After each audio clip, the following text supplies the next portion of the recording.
Okay, folks, I am back. This is going to be part two about riding with a firearm while you're on a motorcycle.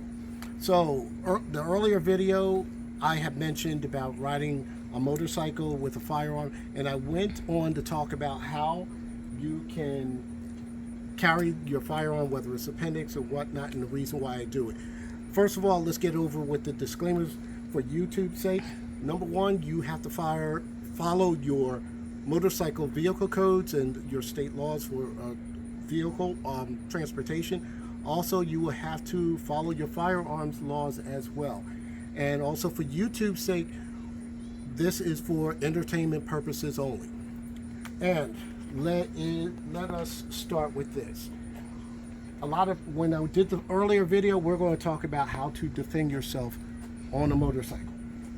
I'm going to start with something that a lot of people don't think about is animals. Sometimes when I used to ride up in certain places in upstate Pennsylvania, sometimes there would be dogs that would come out on the road defending their property or whatnot. So I'm going to get on the bike and I'm going to have the camera person come over this way. And for this demonstration, there will be no firearms on this video. It's just going to be me pointing my finger. So one of the things is, a lot of times a dog or some other animal will come over and try to attack you while you're riding at a slower speed. Now, one of the things that you want to do is, once you see that animal come towards you, do not try, especially if you're right-handed, do not take your hand off the throttle and reach for your firearm to shoot at any animal such as a dog that's coming by you. The reason why I'm saying this is because once you take your hand off of that throttle, you're slowing the bike down. The bike is not going to go fast. It's going to slow down, enabling that animal to catch up with you. The other thing is too, if you watch videos like Joe Palantino or I believe his name is Robert Simmons, they tell you on the when you're riding a motorcycle, wherever you turn your head, the bike is going to go into that direction. So if you're turning your head to look back, guess where your front wheel's going? Your front wheel is going to go off track and going to end up somewhere either in a ditch, or you might crash or veer into other type of traffic, and you're going to be down on that ground, and that animal is going to have you pinned down, and you're going to be pretty much done. You're going to be at the mercy of that animal. Probably you'll lose your firearm when you crash. So that's one of the number one reasons you don't pull out your firearm to shoot at an animal. What I learned for the motorcycle safety course is, if the animal's coming towards you this way, you steer your bike that direction, provided there's no oncoming traffic, and accelerate to get away. So that is one of the things you have to learn when it comes to animals and you're on a motorcycle with a firearm. The other thing is, let's say there's an animal coming at you head on. Now, unfortunately, you might not be able to U-turn. At this point, you're going to have to ditch the bike. You're going to get off of that bike real quick, and you're going to draw your weapon and go forward to take on that animal if it's coming directly towards you. That bike's going to be on the ground, but you don't have much of a choice. You're going to get off of that bike first, let it lay down or drop down after you slow your speed, and get out and point your firearm toward that animal that's coming directly towards you. Because sometimes in a panic situation, you might not be able to make a U-turn. Now, let's talk about humans now. Here is the very controversial part I want to talk about with humans. One of the things is, when there's a lot of motorcycle jackings and people being attacked, I want everybody to understand first, these guys usually don't work solo. They usually work in pairs or in threes.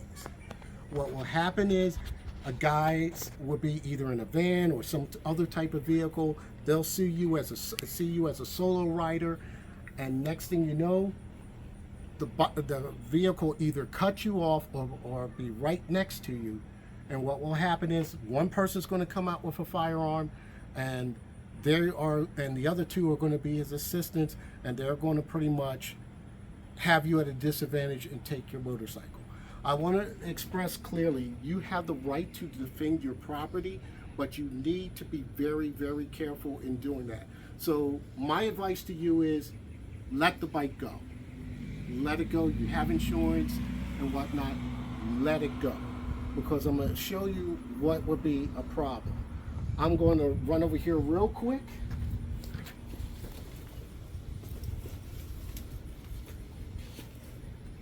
Matter of fact, I'm not going to put the jacket on. It is hot out here.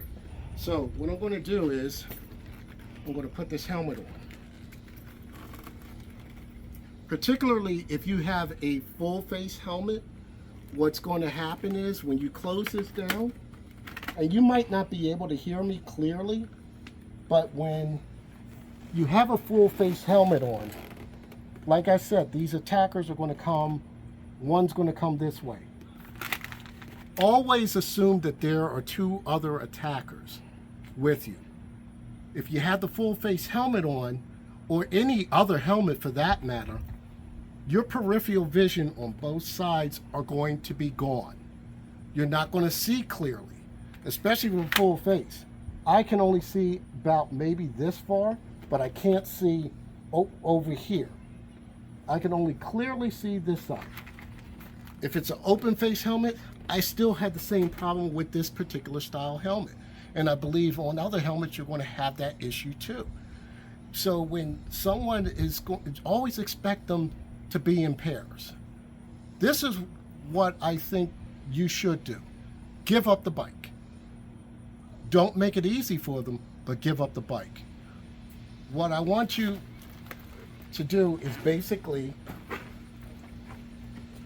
throw this over the side. Just give up the bike like this, let them have it, have a nice day. That's one way to handle it. The other way would to be, you're on the bike, give up the bike, and run. Because these guys want to do this, they don't care, they want to hurt people. So give up your bike and run and duck for cover. Now I'm going to show you another step about running for cover. Here is the reason why I'm telling you not to defend yourself. We all know you're carrying a firearm. So I want the camera person to face dead on from here, to go over here and face me. And this is where the problem starts. Motorcycles weigh anywhere between 450 pounds up to 1,000 pounds. This bike is at roughly about 980 pounds, roughly. So just imagine you're at a stoplight. You're reaching for that firearm to deal with that person. Under a stressful situation, remember, you got to deal with the brake, the clutch, or whatnot. You might have the bike in first gear at a stop. If the moment you release that clutch, you're going to fall over, and it's probably going to hit the bad guy, but you're going to get hurt in the process. That bike is going to shoot off, and it's probably going to take you with it, and you're going to get hurt.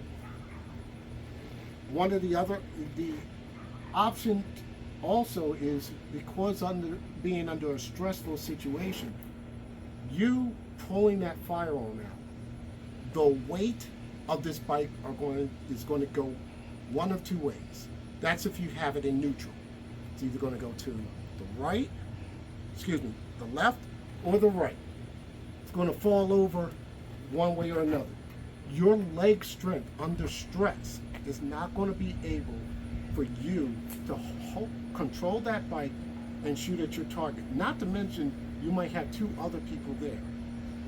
Now, I want to show you what I mean, and I'm probably going to get hurt in the process of demonstrating this for you. So I'm going to lift the bike up, and I'm going to make sure my bike's in first gear, because there's a reason why. So let's say if I had an attacker here, I pull my gun out, to shoot, all of a sudden, the bike is going like this. It's dropping, it's dropping, it's dropping. The bike is dropped, and guess where I'm at? I'm going to be laying on the side, on the ground, like this. Probably hurt with the bike laid here. I'm on the bottom here. Depending on the style bike you have, like I have the foot pegs right here that's holding this bike up. Other bikes don't have that type of peg there. It's going to pin me to the ground. When these bikes are running hot, depending on your exhaust system is going to burn your leg and you're stuck. In the meantime, these bad guys are either going to be over here and you're done. The guy over here might come over here and whack you in the head and you're done. The other guy might find your firearm that you dropped because you fell, and he probably didn't have a firearm in the first place, and you're done. So, what is the solution? Leave. That's all you do. Don't make it easy for them. Drop the bike and run. And like I said before, you will feel inclined to defend your property. It's human nature, it's your property, it's your hard-earned money, but this is what you can do. And like I said, I've seen this on a couple of videos, but the situation depends on you and your abilities with a firearm. One would to be, after you run away, run for cover, and once the bad guy attempts to pick your bike, remember these bikes are heavy, from 400 to 900 pounds, and you have your composure, you can grab your firearm and then go after the perpetrators who was after you. Like I said, this is going to depend on your ability to go and defend your property. But I'm going to say again, the best way to do this is let the bike go. You have insurance. Some motorcycles have what they call a key fob, and what will happen is the bike's going to go about maybe a block, and then the bike's going to cut off. I'm not going to mention which motorcycles it is, but some bikes have that capability. So I'm going to say again, if you're ever in a situation like that, your priority is your life. Run away. You have insurance. It's not worth it. So sign off in the comments below. I know there's going to be some controversy about what I just mentioned, but I want to hear your opinion. So with that said, happy shooting, stay safe, #2X.